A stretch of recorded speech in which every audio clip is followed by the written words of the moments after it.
Kasus COVID-19 di Indonesia sudah tembus lebih dari 1 juta. Nah, sekarang apa yang harus kita lakukan?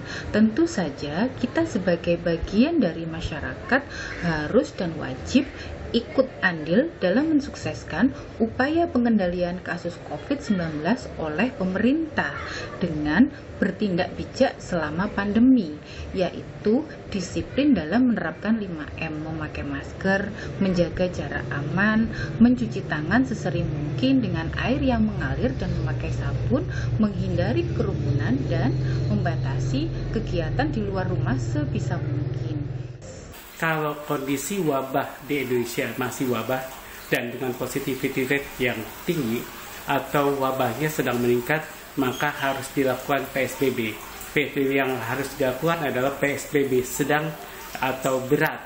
Jangan PSBB main-main begitu.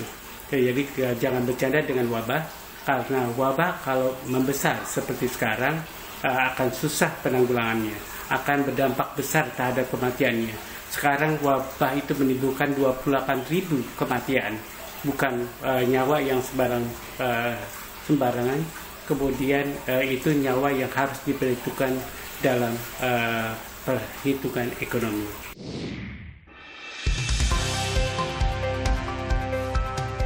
COVID-19 tembus 1 juta, kita harus apa? Rosi episode spesial Meet the Press mempertemukan para menteri, ada Pak Erick Thohir, Ibu Retno Marsudi, dan Pak Joni Plate dengan para pemimpin media massa. Di bagian ini kita akan mendengar bagaimana penilaian media terhadap kebijakan pemerintahan selama ini dalam menangani pandemi. Di bagian sebelumnya, pemimpin redaksi Kompas.com sudah memberikan tanggapan sekaligus pertanyaan pada Menteri Joni Plate soal kolaborasi. Kita perlu bekerja sama, kolaborasi melalui masa yang sulit ini, melalui masa pandemi ini. Tapi pertanyaan dari Kompas.com adalah, lalu siapa dirihennya? Pak Joni Plate, silakan. Baik, terima kasih Mbak Rosi. Karena ini ditanya secara terbuka, saya jawab secara terbuka juga ya. Bahwa kolaborasi yang paling intens sebetulnya justru antara Kominfo dengan media. Sejak awal itu sudah beberapa kali dilakukan pertemuan-pertemuan antara Kominfo, saya dengan pemimpin-pemimpin redaksi. Tidak saja dengan Pemret, sampai ada forum penyiaran sendiri ya dalam WA Group itu sedari awal. Tidak saja dengan Pemret, dengan CEO-nya berulang-ulang kali. Bahkan tidak saja dengan CEO-nya, ini terbuka ya, saya sampaikan. Pemegang-pemegang sahamnya pun berulang-ulang kali. Ya, hari ini pun tadi ya rapat dengan para pemimpin redaksi. Seluruhnya hadir secara virtual. Jadi itu dilakukan berulang-ulang kali dan dibicarakan secara terbuka, informasi-informasi penting itu disampaikan. Tapi saya tentu menyadari, ya media-media mainstream kita ini adalah konglomerasi. Yang diundang satu, tentu tidak seluruh ya pimpinan-pimpinan manajemen itu bisa hadir. Hanya tentu saya harapkan bahwa perwakilan satu ini bisa meneruskan kepada seluruh jaringan konglomerasinya.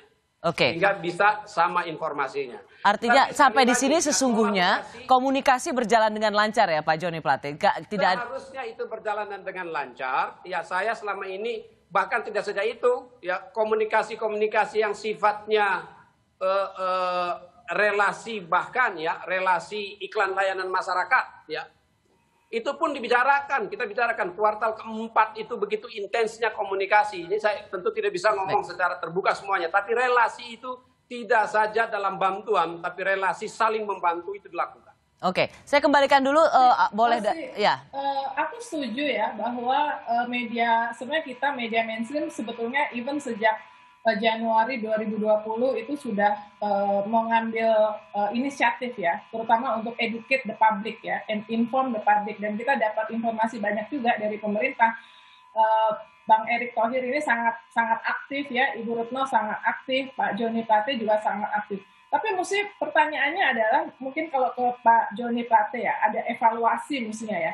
Kenapa dengan melibatkan semua media mainstream bahkan sampai ke daerah, tetapi makin ke sini kedisiplinan itu makin turun. Tentu ada yang namanya pandemic fatigue ya.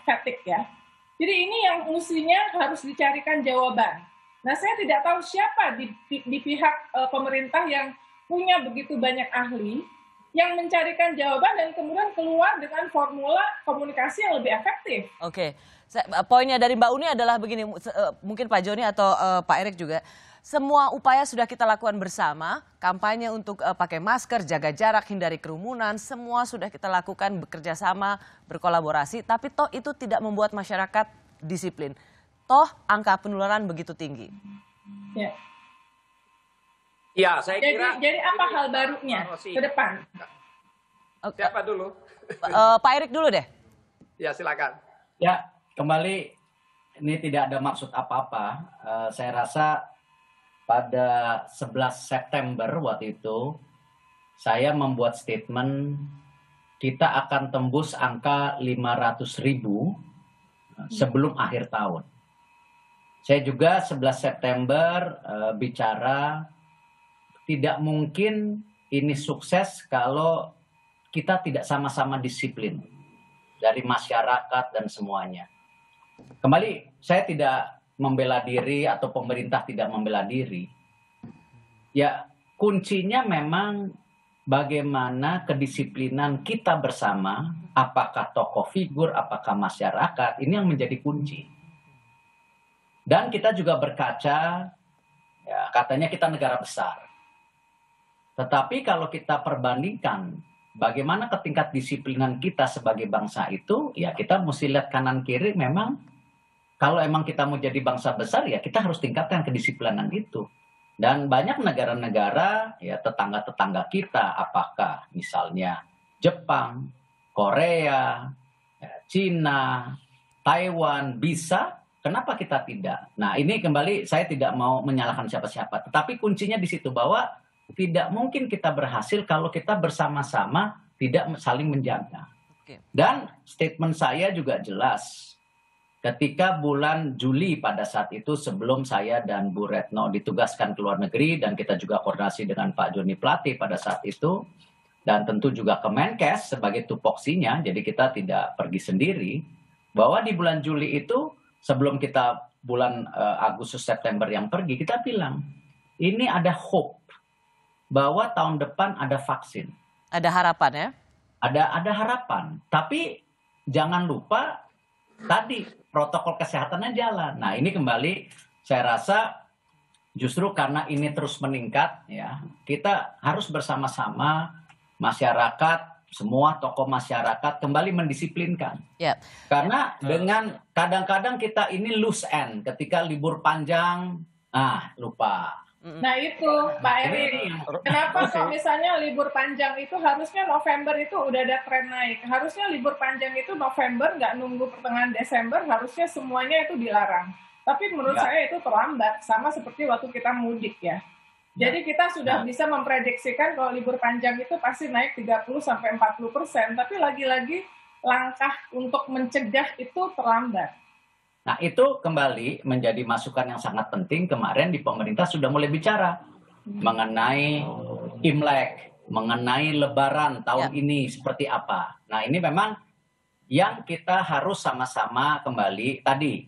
Kritik dan saran, implementasi secara bersama itu kita kan negara demokrasi, harus terbuka. Dan learning proses ini, kembali saya tidak membela diri atau membela siapapun, negara lain juga melakukan proses yang sama, pembelajaran pada diri sendiri.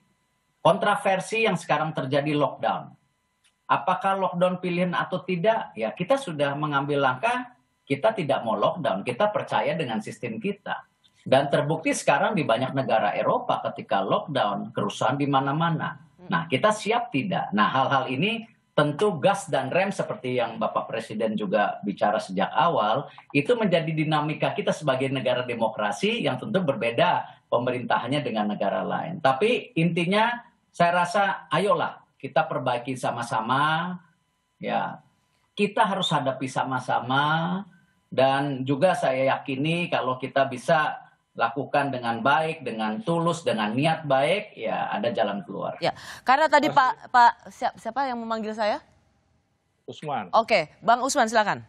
Iya, kita dulu di awal-awal pandemi kita selalu mengatakan bahwa yang ada di garda terdepan dalam menanggulangi pandemi ini adalah masyarakat, kan selalu seperti itu kita sampaikan, begitu kan, bukannya dokter, bukannya yang lain-lain begitu. Nah, kalau tadi saya lihat para epidemiolog yang direkam oleh Kompas itu mengatakan bahwa sebetulnya maka satu yang paling penting adalah sebetulnya mengubah perilaku masyarakat. Ya, termasuk tadi 3M, 5M, jaga protokol kesehatan. Yang kedua adalah memperbaiki tadi testing, tracing, dan treatment. Yang ketiga soal vaksinasi. Nah, kenapa masyarakat sekarang kelihatannya makin longgar ya? Memang tadi yang Uni sampaikan saya kira ya, sudah mencapai pada tahap lelah, capek begitu. Ya, sama seperti Pak Erik sampaikan, di negara Eropa juga ketika lockdown ya demo bakar-bakaran di Belanda misalnya seperti itu. Dan kita sudah memutuskan tidak ada lockdown. Bayangkan kalau Jakarta saja lockdown waktu itu ya, itu 580 miliar katanya yang harus kita keluarkan. Satu hari loh itu. Dan kita tidak punya uang sebanyak itu begitu kan. Nah, jadi saya kira memang kita harus melihat konteks. Tapi kita tidak boleh lelah, pemerintah terutama tidak boleh lelah terus mengkampanyekan 3 hal tadi itu begitu, melakukan 3 hal itu. Ya kalau masyarakatnya lelah, ya kita jangan ikut lelah begitu. Pemerintah, media jangan ikut lelah juga begitu kan. Dan saya rasa gini Bung Usman, dalam pembicaraan ini memang bulan Januari sudah hampir berakhir, sebentar lagi Februari, rasanya time flies so fast, waktu itu akan berlangsung begitu cepat. Masih ada waktu karena sebentar lagi sudah mau bulan puasa dan libur lebaran. Rasanya ini sudah bisa menjadi pijakan yang jelas bagi pemerintah soal keputusan mudik lebaran. Jangan terlambat, orang udah pesan tiket tapi tiba-tiba kemudian ada perubahan kebijakan. Mungkin Pak Erik bisa sebagai ketua pengendali COVID dan pemulihan ekonomi nasional mulai dari sekarang sudah bisa merumuskan kebijakan. Jangan lagi ada lonjakan pasien positif akibat libur lebaran yang harus diantisipasi dari sekarang. Saya mau masuk ke soal Bu Retno karena tadi soal lockdown. Iya, mau nanya ke Bu Retno juga nih. Oke, silakan Mbak Uni. Ya, salah satu upaya yang harus dilakukan itu kan sebetulnya memutus rantai penularan ya Bu Retno. Memang bagus sih pemerintah, menurut saya mengapresiasi di awal-awal tuh policy dari Kementerian Luar Negeri tentu saja sudah langsung menutup dalam tanda petik ya dengan pengecualian. Nah, sampai saat ini masih berlangsung. Pertanyaan untuk Bu Retno adalah, tapi kemudian kemarin kita melihat ada cerita yang menjadi kontroversi, ada masuknya 150-an tenaga kerja asing dari Tiongkok. Seberapa penting dan seberapa urgent mereka tuh harus masuk sekarang, itu satu. Yang kedua soal ketersediaan vaksin ya. Kemarin Inggris dan diprotes oleh Uni Eropa berkaitan dengan vaksin AstraZeneca ya, karena Perdana Menteri Boris Johnson memutuskan untuk membatasi ekspor obat-obatan termasuk vaksin, didahulukan untuk rakyat Inggris yang memang salah satu negara yang paling parah ya. Nah, ini apa dampaknya bagi ketersediaan vaksin bagi Indonesia, karena sebelumnya kan sempat ada 100 juta dosis yang kita harapkan dari AstraZeneca. Bu Retno. Aku rasa jawab yang pertanyaan pertama dulu karena ini ramai sekali diperbincangkan oleh publik soal dilarang, warga negara asing dilarang, tapi kemudian banyak ada tenaga kerja asing dan mereka sangat demonstratif karena pakai APD, Bu Retno. Oke, terima kasih Mbak Uni. Jadi sebelum masuk ke Mbak Uni, aku pengen sedikit tadi menimbrung mengenai masalah fatigue dan penyebaran cepat. Jadi memang fatigue ini itu tidak hanya dirasakan oleh kita. Saya perhatikan karena tugas saya, natur dari tugas saya adalah memperhatikan dunia. Rasa fatigue ini ada di mana-mana. Nah, kemudian yang kedua adalah mengenai cepatnya penyebaran. Saya belum lagi bicara mengenai adanya varian-varian baru, tetapi saya ingin menyampaikan data begini. Di 8 bulan pertama, angka 50 juta di awal pandemi itu tercapai dalam 8 bulan. Tetapi kemudian hanya memerlukan waktu 3 bulan untuk mencapai 50 juta berikutnya. Kemudian kita lihat angka di Eropa misalnya. Untuk mencapai angka 5 juta kasus diperlukan 9 bulan. Sementara 5 juta berikutnya hanya diperlukan waktu 2 bulan. Jadi masalah penyebaran yang cepat ini memang menjadi concern kita semua. Nah, kemudian yang ketiga, apakah kita ada hope di tengah fatigue penyebaran yang sangat tinggi? Jawabannya adalah ya, kita memiliki hope. Saya ingat waktu saya dan Mas Erik pergi ke Jenewa, kita diskusi dengan Gavi, kita diskusi dengan WHO. Di titik itu tahun lalu, mereka masih memberikan data dengan sangat hati-hati bahwa belajar dari sejarah, kalau ada pengembangan vaksin, maka angka sukses itu kira-kira hanya 10-20%. Nah, kalau kita lihat hari ini, mulai bermunculan vaksin-vaksin yang ada, itu bagi kami yang mengikuti dari awal, tampaknya itu adalah sebuah kelegaan, sebuah hope yang harus terus kita kita kapitalisasi tanpa harus terlena. Kalau lagu dangdut judulnya terlena. Jangan sampai terlena. Karena betul penyebaran, belum lagi ini angka kasus varian-varian baru yang kita belum mendapatkan kepastian baik angka percepatan penyebarannya maupun fatalitasnya. Itu satu. Nah, Mbak Uni, mengenai yang tenaga kerja asing. Jadi sebenarnya ini sudah juga disampaikan oleh humasnya Pak Loli dari Ditjen Imigrasi mengenai masalah ini. Jadi ada surat edaran Satgas yang diperbarui beberapa kali dan surat edaran Satgas itu yang terbaru adalah nomor 2 tahun 2021. Intinya memang betul bahwa semua warga negara asing untuk sementara dibatasi untuk masuk ke Indonesia. Namun di dalam surat edaran tersebut ada beberapa pengecualian, termasuk diantaranya adalah pemegang paspor diplomatik dan dinas yang sudah memiliki izin tinggal di sini, dan juga adalah pemilik izin tinggal terbatas atau ITAS, dan juga pemilik izin tinggal tetap atau ITAP. Nah, kita kemudian melihat apakah 153 warga negara Tiongkok tersebut masuk di dalam kategori pengecualian tersebut. Karena dari pihak kita juga mengecek apakah ada kelalaian kita mengeluarkan visa baru yang memang tidak diperkenankan. Kita cek ternyata tidak ada visa baru dan ternyata 153 ini adalah mereka pemegang ITAS dan ITAP dan itu sudah dikonfirmasikan dari Ditjen Imigrasi. Jadi sebenarnya mereka masuk dalam pengecualian ya Bu Retno? Masuk dalam pengecualian. Nah, mengenai masalah AstraZeneca. Bu Retno, boleh nggak supaya Bu Retno, yang pengecualian, Bu Retno, meskipun itu pengecualian, ini kan kita bicara sinyal yang disampaikan kepada publik ya. Jadi ini kan soal persepsi publik ya. Kita ngomong kok memang ini sudah punya kita, tetapi membuat sinyal yang sebetulnya menurut saya itu kurang tepat. Seberapa urgent bahwa mereka harus masuk pada saat ini, justru di saat kondisi kita itu sedang tidak baik ya, dan negara-negara lain justru makin memperketat. Ya, jadi sebenarnya kalau kita kemarin masalahnya memang mereka datang dalam satu kelompok.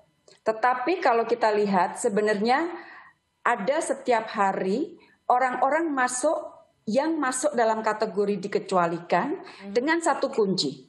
Kuncinya adalah penerapan protokol kesehatan termasuk diantaranya adalah karantina wajib yang harus dilakukan. Jadi sekali lagi kunci kita adalah keselamatan, kesehatan. Itu adalah tidak bisa ditawar. Oleh karena itu, apabila ada pemberlakuan pengecualian, maka harus dipastikan bahwa pengecualian itu dapat dijalankan tanpa ongkos risiko kesehatan. Ya, Bu Retno, sebenarnya kalau soal pengecualian ini kan nggak hanya dari China kan, negara-negara lain juga memiliki atau diberikan pengecualian ini ya? Iya. Oke, kalau begitu saya ingin tanya. Tulisannya pengecualian hanya untuk Republik Rakyat Cina, nggak ada. Ya, karena itu saya ingin lempar lagi ke para pemimpin redaksi. Mengapa segala sesuatu yang bernuansa China ini jauh lebih membuat sentimen negatif? Apakah banyak negara yang juga mendapat pengecualian. Pas kita punya perusahaan-perusahaan asing di sini yang tenaga ahlinya juga datang ke Indonesia, tapi itu tidak menjadi bahan sorotan publik. Silakan. Mengapa ini dari China pasti mendapat sorotan?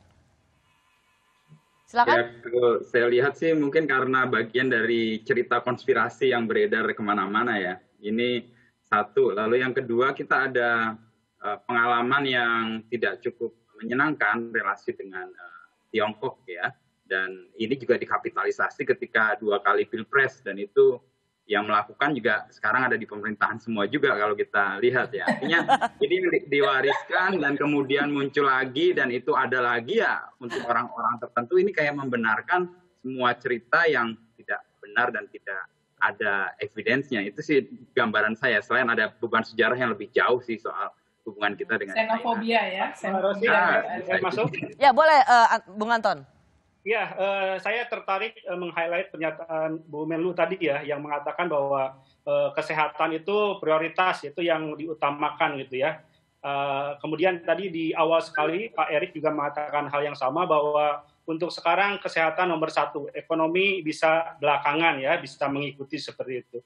Nah ini menarik sekali bagi saya, karena apa? Karena di awal dulu banyak pejabat kita yang mengatakan bahwa kedua hal tersebut tidak bisa negasikan ya, tidak bisa ekonomi dulu atau kesehatan dulu, keduanya harus seimbang gitu. Nah belakangan pemerintah tampaknya ada perubahan ya yang mendasar di mindset, di pandangan terhadap penanganan pandemi ini. Mungkin dari Bu Retno atau Pak Erik bisa memberikan informasi lebih jauh bagaimana ada perubahan mindset atau pola pikir ini terhadap penanganan pandemi ya, which is menurut kami itu bagus itu ya, artinya memang kesehatan dalam hal ini harus diutamakan terlebih dahulu seperti itu. Oke, Pak Erik. Saya rasa saya menambahkan kenapa Pak Presiden langsung menetapkan adanya komite.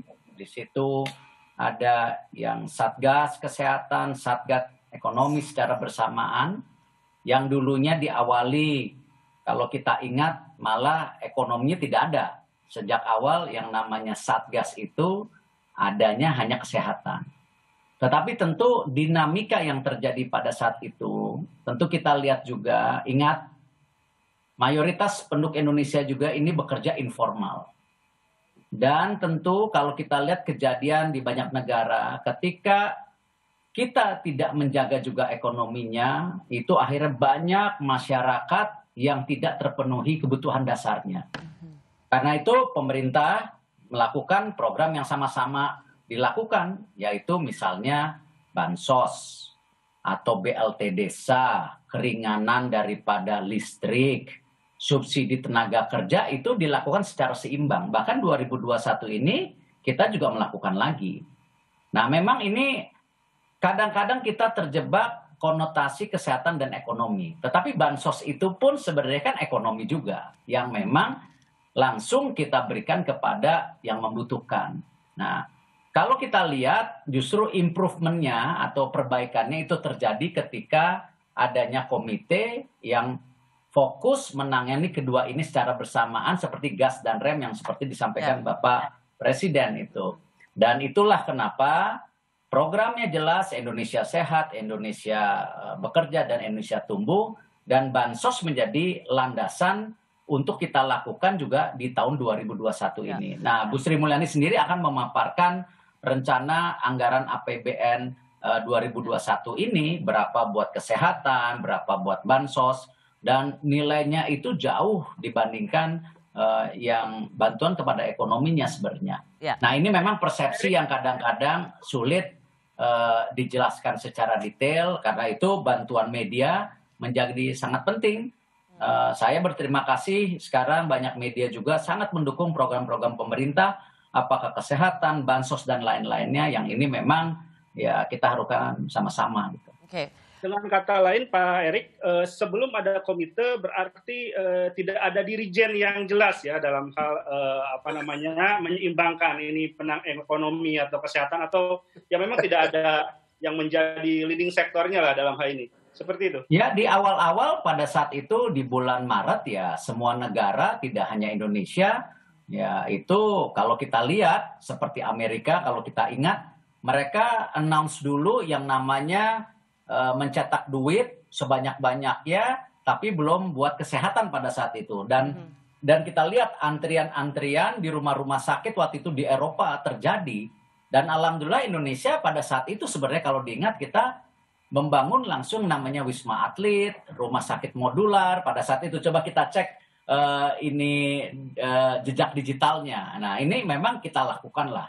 Tetapi memang pada saat tekanan kejadian secara bersamaan dan meningkat secara cepat, saya rasa ya tetap semua pemerintah belajar. Karena memang rumusnya tidak ada yang 100% benar saat ini. Ya, saya akan menyudahi bagian ini, tapi saya punya utang pada Bu Menlu menjawab soal AstraZeneca karena kita punya berkomitmen untuk mendapatkan itu, tapi Perdana Menteri Boris mengatakan itu hanya eksklusif untuk masyarakat Inggris.